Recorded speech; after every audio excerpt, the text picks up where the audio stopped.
Hi, everyone. Welcome to today's session on working from home, mental health guide for women in tech. I am so happy and excited to be here because this is such a difficult conversation, yet very important. So thank you, Techno Day, for the invite because mental health is a topic that is not only close to my heart, but it's something that is so important because I believe that when we as women get to take care of our health, physical and mental, our careers get to boost. Our career gets to get to another level. So a little bit about me before we begin. My name is Cristine. My background is in psychology as well as business. I'm doing research now, neuroscience research here in Taipei. And I also write about psychology and different personal development topics for multicultural adults and children on my blog. So you can check them all out on my website. And I also run tech communities here in Asia. So everything is here. I'm on Clubhouse as well if you want to engage more and ask more questions about mental health. So a quick snapshot of what we are going to be talking about today. It's not going to be a very long conversation because I want you to get to screenshot, okay? These slides are all for free. Feel free to screenshot all of them.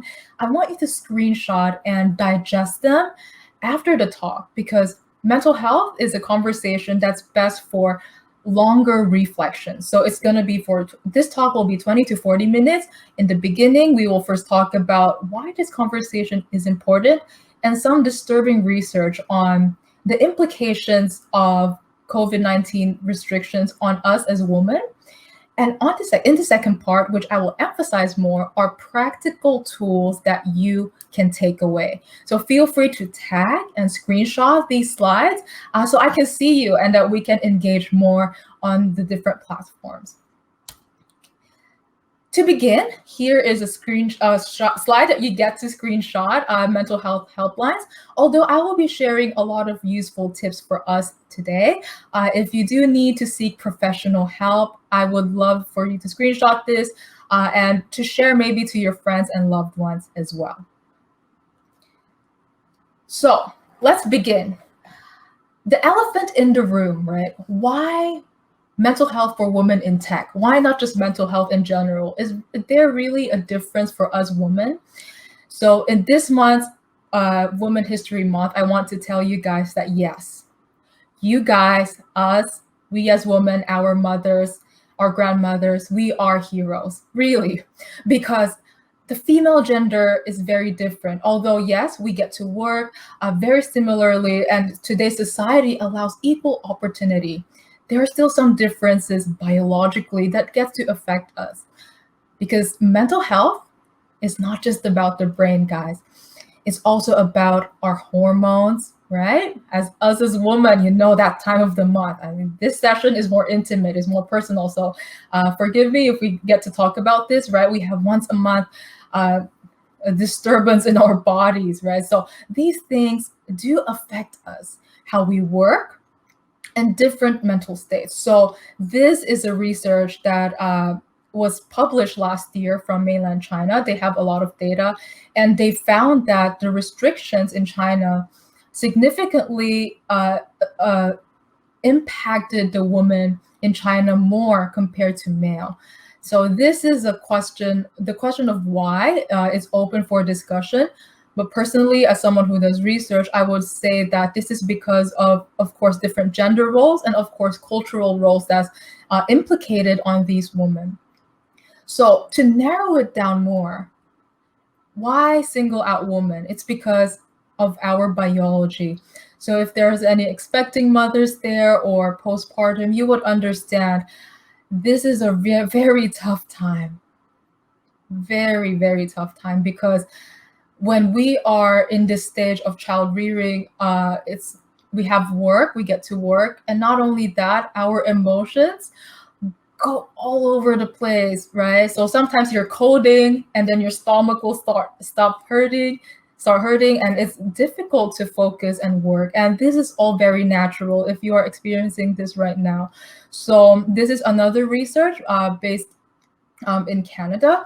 So pregnant women during COVID-19 restrictions were more likely to report depression, anxiety, and substance use disorders. So I present this research to show two things.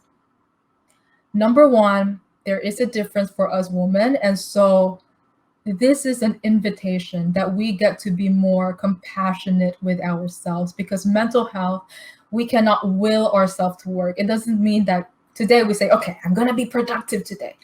But sometimes really our hormones can get to us. So that's number one. It's natural. And so self-compassion is needed. And number two, looking at these statistics, who is one person that you can think of in your life today, whether in tech or in other industries, who would need some reaching out? Because life is not just about productivity for us, it's about community. And so who is someone that you can reach out to help? So the tips that I will give you later, you can screenshot them and share them with your fellow women in tech friends, because when we get to take care of ourselves and the people around us, we get to rise up higher. So we all have our COVID story. This is a heartbreaking time for people. And in my field, in psychology and mental health, we are really seeing a lot of devastating stories, from grief to loss to Zoom funerals. And the next day, you're the CEO of a company, but you're going through grief, right? How do you even move forward? You're a mother and you have to work 2 jobs all online, and your child is crying. All of these stories have touched my heart, and it's really something that we get to address, right? So we all have our COVID-19 story. So personally, I want to share my own COVID-19 story. So I am a type A woman, maybe just like you, and career means a lot to me, right? But family also means a lot to me. I am a family woman, and during this tough time, I live alone because of the restrictions, so I cannot visit my family. It's almost 2 years since I've seen them, and I've been missing out on a lot of milestones, from my brother's birthday to being there for my dad when he is experiencing some very, very deep sadness. And so, during the daytime, we are women in tech, we get to work. But at night, when you check Instagram, check your WhatsApp groups, it's really hard not to feel these emotions. And so this conversation on mental health is so important, because our personal lives and our professional lives are tied together. Right? We can only hold on for so long. We can only be strong for so long. And a lot of times in society, we are being told that being strong is to be masculine. It's to be like a tree who can't move. But today, with the tips that I'll give you, I want you to know that feminine energy, this compassion that our mothers have for us, this is exactly what we need as career women. It's not to be tougher. It's how do you strive in your career while acknowledging our emotions, because quoting Bruce Lee, such a cliche, but being water during this time really does help. Being able to process emotions at night or early in the morning, being able to take care of ourselves incrementally instead of saying, I'm gonna be strong and just collapse. Now is the time for that. So last research, productivity is also lost during COVID. And like I said, right, our personal lives does affect our professional lives. So this is a new statistic from research from the World Economic Forum. The loss of productivity associated with stress, what we are all experiencing mostly right now, is estimated at 114 billion, right? This is a very glaring statistic. So not just for our personal lives, but if you are running a company, right? If you are a co-founder or you're a leader and you're managing teams, I would highly encourage that you get to check on your teams as well. How are they doing, right? Especially during these times when Zoom is all you have and we only see each other's upper body, right? It pays a lot that we get to do a little to ask our team members, how are you doing? Can you still hang in there? Do you need a day to rest? How can I support you as a leader? What do you need from me? These are very important questions for us women leaders. And, this conversation is actually great because I think we as women, it's natural for us to be nurturing, very natural. So I invite you, let's use this maternal instinct that we have to take care of our team's mental health. Okay, you're not alone and you can work on your mental health with the help of community. Now, which is the highlight, today I'll be giving you guys 5 major tips that have helped me and the clients I served on how to manage your mental health during this trying time. We'll talk about from stress to how to sleep better, right? To how to release all the pent up anger that you have, because let's be honest, guys, sometimes people can get too much, right? And next, we'll do some breath work. I'll teach you guys some breathing techniques. If you're someone who easily gets anxious, this will be helpful. And we will wrap up today's session with a 2-minute mindfulness session. All right, let's start with stress. Stress is good, guys. Stress is good. It's really not that bad sometimes. Have you ever experienced flow state where you're so stressed out, but you are so productive? This is called eustress. So not everything about stress is bad. Stress only gets bad when things get overwhelming to the point of fatigue and anxiety. And looking at this graph, you guys can see that when we experience fatigue and anxiety, our level of performance at work actually goes down. So I can share with you, when I have bouts of anxiety, my memory sometimes is like all over the place. Like I'll forget what I'm going to say in a Zoom call. Have you ever experienced that? Yeah, I do that too sometimes. So that's when I know I'm stressed to the point of distress. Is when first, I'm starting to feel like there's a lag in my memory. And number 2, heaviness in my chest. Heaviness. It's like a feeling of, I don't want to wake up. I don't want to do this. I don't want to do this. It's heaviness. That's when it's important to ask for help. So if you're feeling this right now, consider consulting someone, maybe a psychologist or a hotline, to talk about these things and to have healthy coping mechanisms. If you're interested to learn more about stress, I would highly recommend the Polyvagal Theory. This is very interesting. It talks about how our mind is not just the brain, it's the whole body.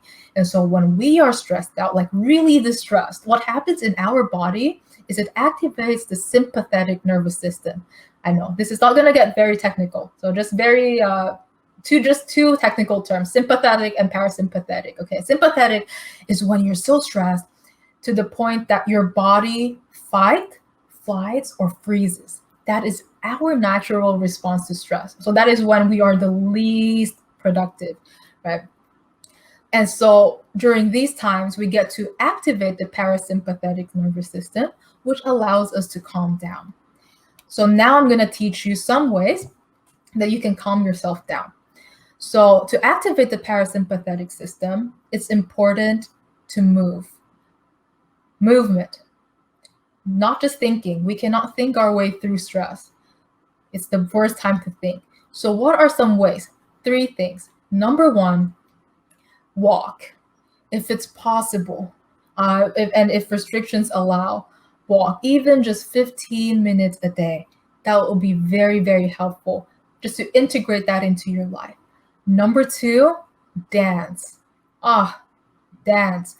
We don't have to be Shakira here, right? You don't have to do all of those, but maybe consider plugging in your earphones and releasing it through anything, reggaeton, EDM, getting to release that pent up energy that you have in your body allows you to de-stress and to activate the parasympathetic nervous system. And number 3, cliche guys, but I'm going to say this, yoga. Yoga literally changed my life. So as a context, I am a cardio and lifting girl, so I prefer hardcore workouts.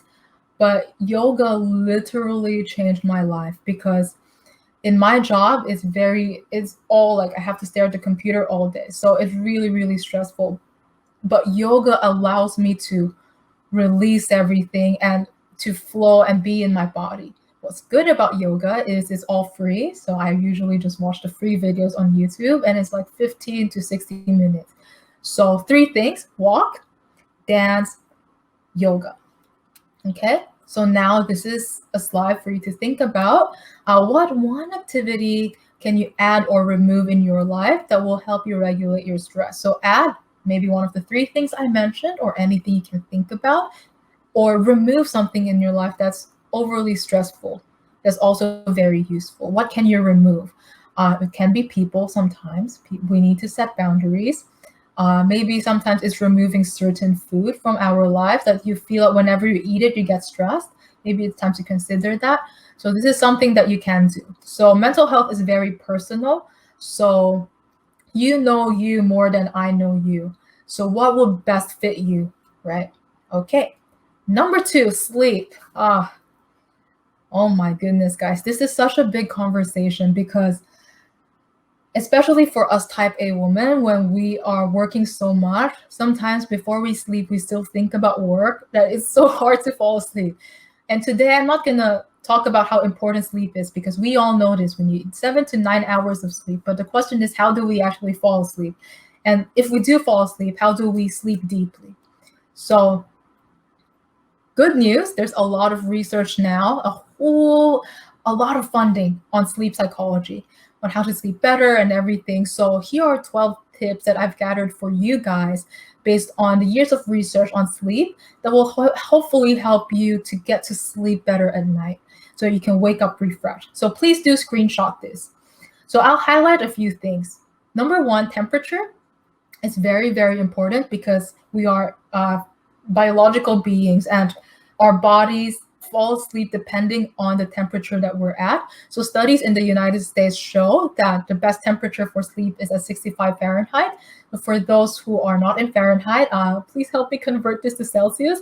But yeah, this is the best temperature for sleep according to the research in the United States. But again, this is trial and error. See for yourself, do you sleep better when you are in a cold environment or a hot environment? So get to be mindful starting today, right? How do you sleep? Like, what's the best temperature for you?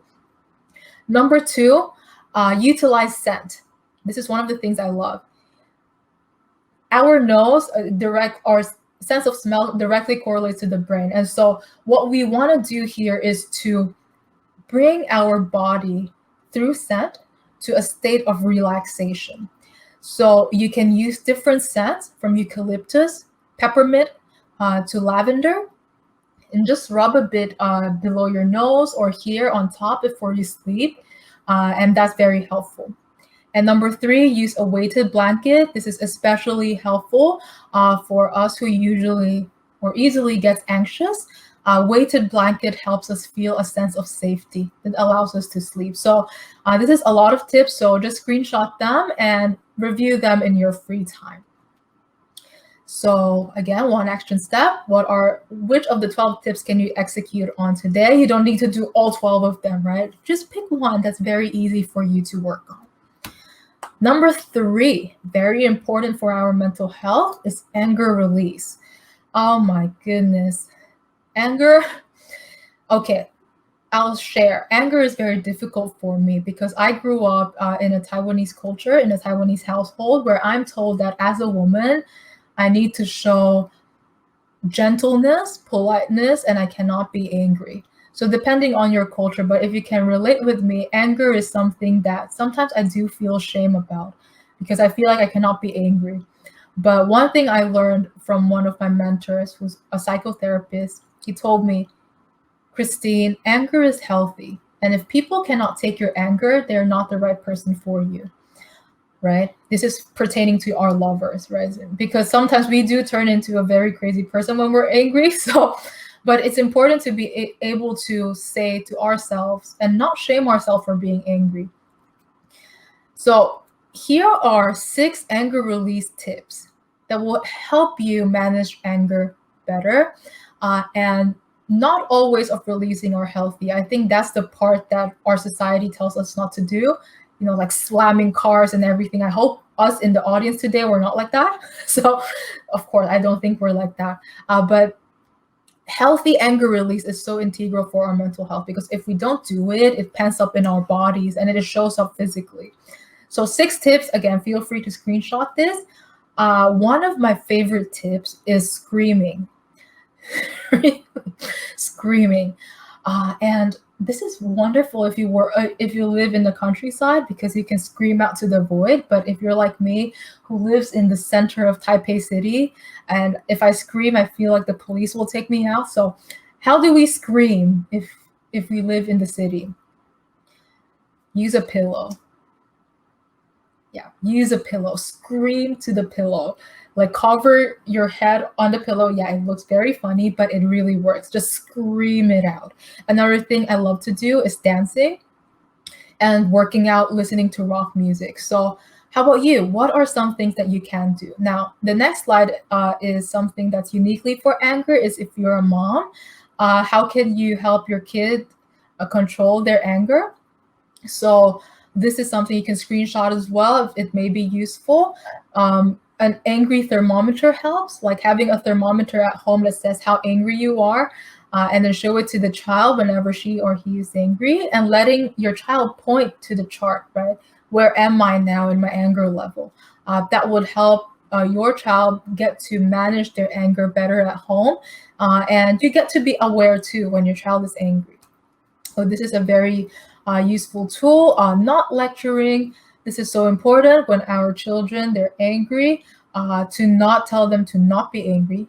It's not a lecturing moment, but it's important to give them some space at home to process their emotion, like a quiet and safe space. Okay, bubbles. This is basically teaching them breath work when they're not angry. Blowing bubbles helps. This is a tool that a lot of psychologists and educators use.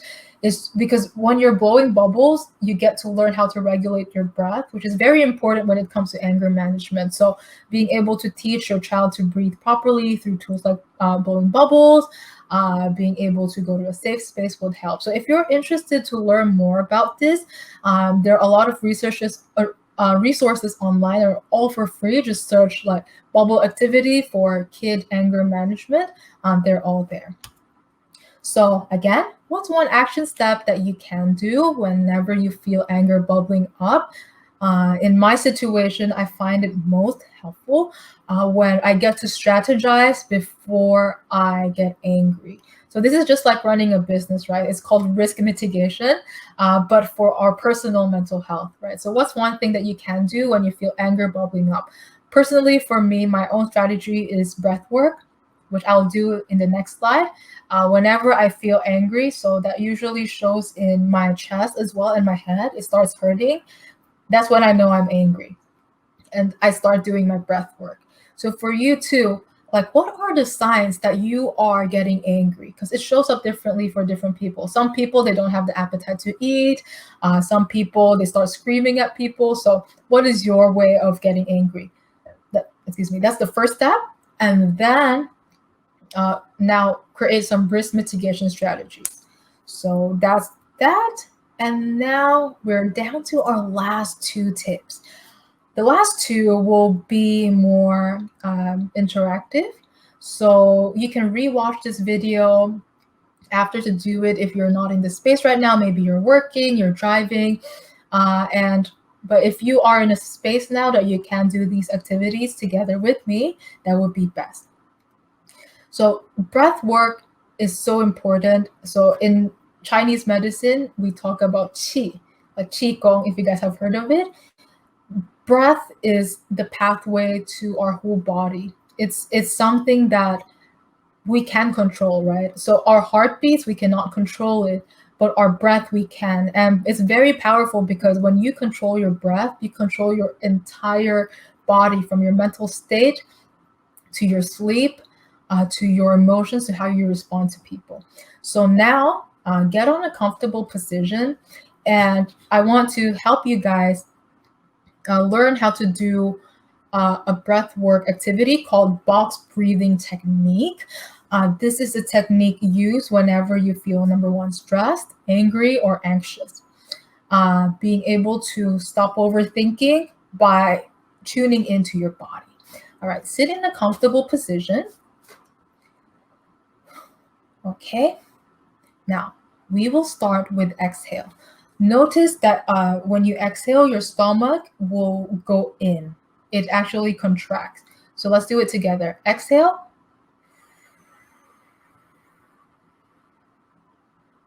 Good. Now inhale, your stomach will expand. Let's do it together. Inhale.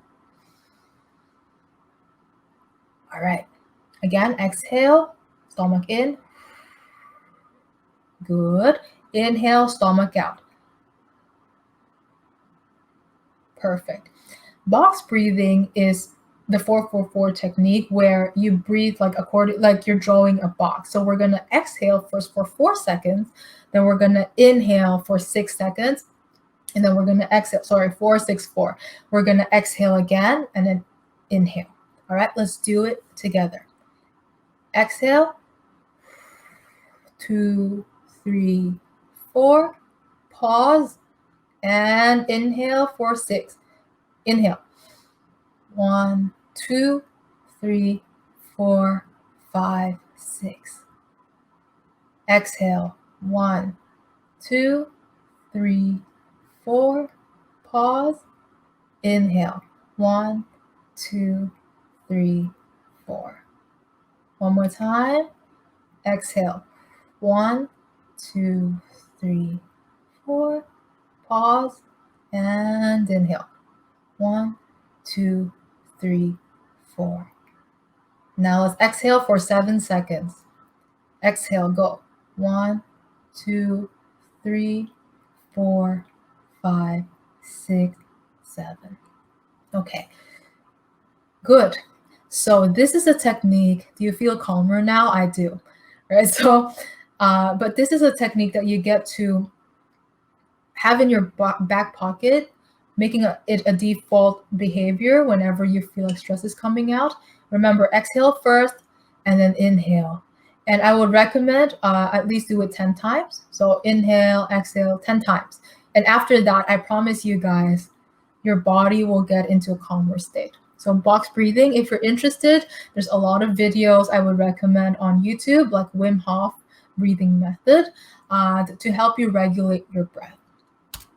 Finally, mindfulness, very close to my heart, and one of the things I'm researching. It's very, very powerful because it activates the part of your brain that is involved in imagination and creativity, and it allows you to step out of primal fear and anxiety.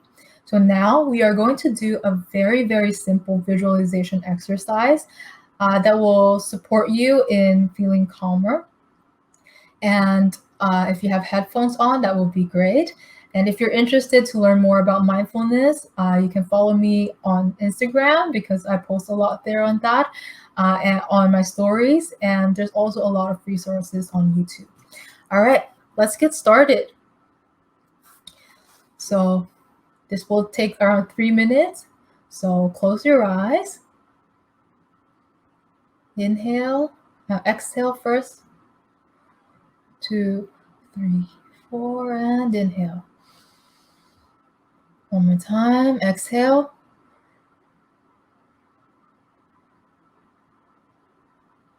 Inhale. Exhale. Inhale. Now relax your shoulders. Relax your eyes. Feel it slowly going down. Relax your legs. Grounded on the floor. Notice your breath. Breathe out. Exhale. And inhale. Exhale.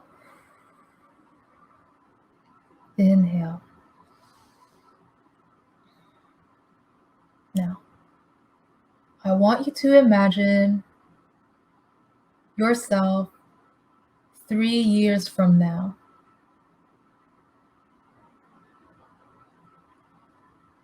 Who are you with? Where are you?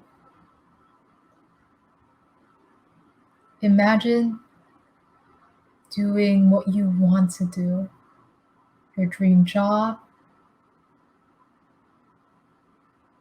surrounded by the best people, honing your natural gifts.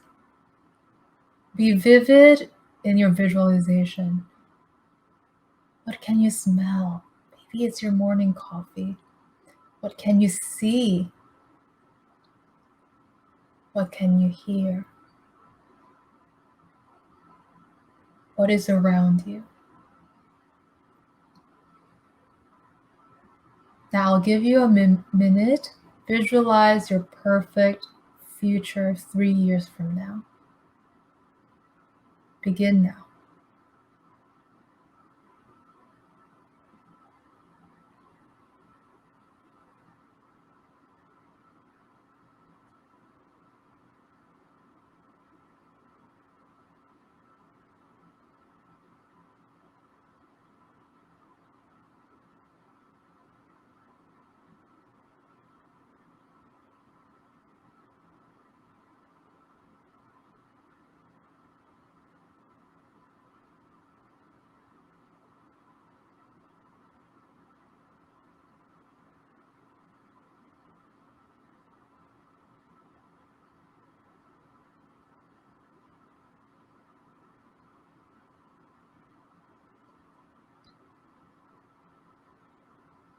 If you can imagine it, it can be real. Because you are a go-getter since you're young until now. You made it this far and you will make it there too. Take a deep breath in and out. Now with your eyes closed, bring yourself back to the present, wherever you're sitting.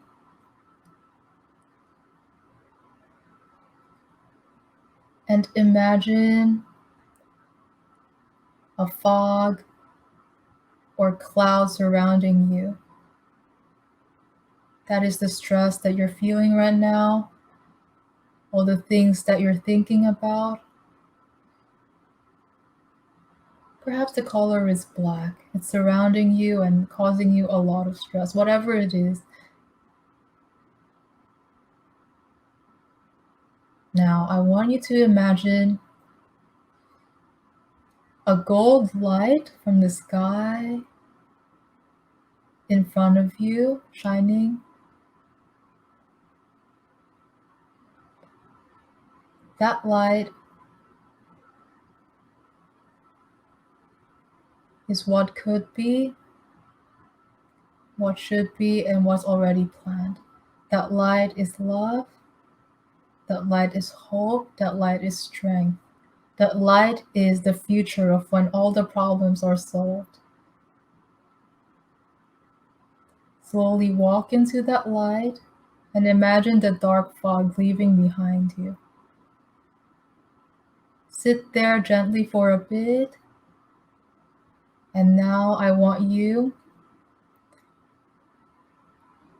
to spend 30 seconds to pray, if you do believe, to God, to the universe, and if not, maybe to your future self. Ask for guidance for whatever you're going through right now. Ask for help. Surrender. 30 seconds, start now.